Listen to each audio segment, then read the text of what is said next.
السلام علیکم ناظرین، آج ہم اپنی اس ویڈیو میں رمضان المبارک کے بابرکت مہینے کی پرانی یادوں کو تازہ کریں گے، اور ہم اس ویڈیو میں بات کریں گے سحری میں جگانے والے بیسا ہراتی کی۔ ناظرین، بچپن میں ڈھول والے آتے، سحری میں ڈھول بجاتے، آواز بلند کرتے، روزہ دارو اللہ نبی کے پیارو، جنت کے حقدارو، اٹھو سحری کا وقت ہو گیا ہے۔ یہی آواز مسجد سے بلند ہوتی، بوڑھا منادی کانپتی آواز میں بار بار یہی کہتا، رات کے اس پیر اٹاٹوپ اندھیرے میں نور کا سما باندھ جاتا، ہر طرف روزہ داروں کی چہل پہل ہو جاتی۔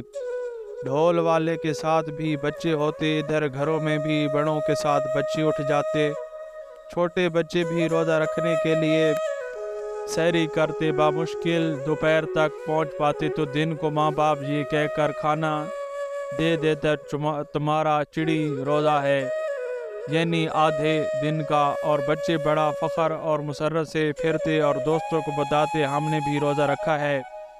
پھر روزوں میں جب رات آتی تو ایک عجیب سا سما ہوتا، کھانے پکوان کیا کیا پکتا، ایک دوسرے کے گھروں میں بھیجا جاتا، دعوت افطار ہوتی، ڈھول والے بھی آتے، ان کو بھی بہت سی چیزیں اہل علاقہ کی طرف سے دی جاتی، پیسے دیے جاتے، چھوٹی چھوٹی خوشیاں بڑی بڑی نیکیاں بن جاتی۔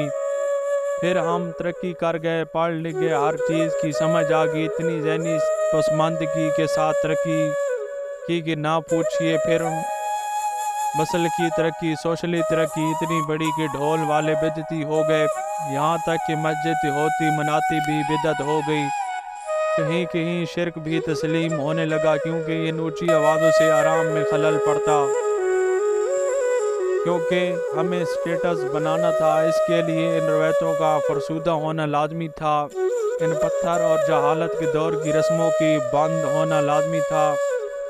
ہر چیز کا حل تلاش کر لیا، بدعت کا شور اتنا بلند کیا کہ نہ پوچھئے، چھوٹی چھوٹی خوشیاں بڑی بڑی بدعتیں بن گئیں۔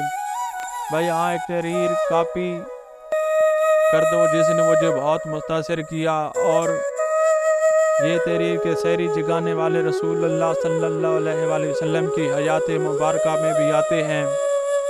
سن 2 ہجری روزے فرض ہونے کے بعد یہ ضرورت محسوس کی گئی کہ اہل مدینہ کو سحری میں جگانے کے لیے کون سا طریقہ اختیار کیا جائے۔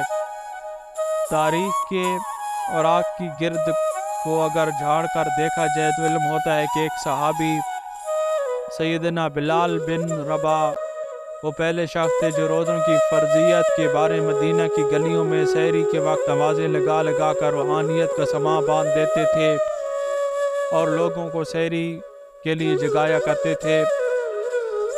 سیدنا بلال بن رباح رضی اللہ کی یہ سنت مدینہ المنورہ میں روز بروز زور پکڑ دی گئی، اور وقت گزرنے کے ساتھ ساتھ بہت سی دوسرے لوگ بھی یہ خدمت انجام دینے لگے۔ ان سحری جگانے والوں کے ساتھ اکثر بچے بھی شوق میں شامل ہو جاتے اور رمضان کی سحری ایک خوشنما فیسٹیول محسوس ہونے لگتی تھی۔ عربی میں سحری جگانے والے کو بیسا ہراتی کہتے ہیں۔ مدینہ منورہ کے بعد عرب کے دوسرے شہروں میں بھی سحری جگانے والے اسی روایت کی پیروی کرتے لگے، اور پھر یہ رواج پوری اسلامی دنیا میں پھیل گیا۔ بیسا ہراتی یہ فرضیہ فی سبیل اللہ انجام دیا کرتے تھے، لیکن ان کی خدمت سے مستفید ہونے والے مسلمان انہیں مایوس نہیں کرتے تھے، اور آخری صوم روزے والے دن انہیں ہدیہ انعام یا عیدی دیتے تھے۔ اس کے علاوہ مسجدوں کے امام مسجدوں کی چھتوں یا میناروں پر دیا یا روشنی جلا کر رکھ دیتے تھے اور بآواز بلند لوگوں کو سحری کے وقت کی اطلاع دیتے تھے۔ جہاں آواز نہیں پہنچ پاتی تھی، لوگ روشنی دیکھ کر اندازہ لگاتے تھے کہ سحری کا وقت ہو گیا ہے۔ کیا خوبصورت اور روح پرور رمضان ہوا کرتے تھے۔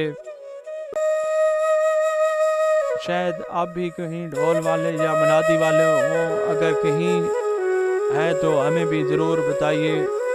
مجھے تو عرصہ ہو گیا نہیں سنا کسی کو سحرن ضرور بجتا ہے افطاری اور سحری میں۔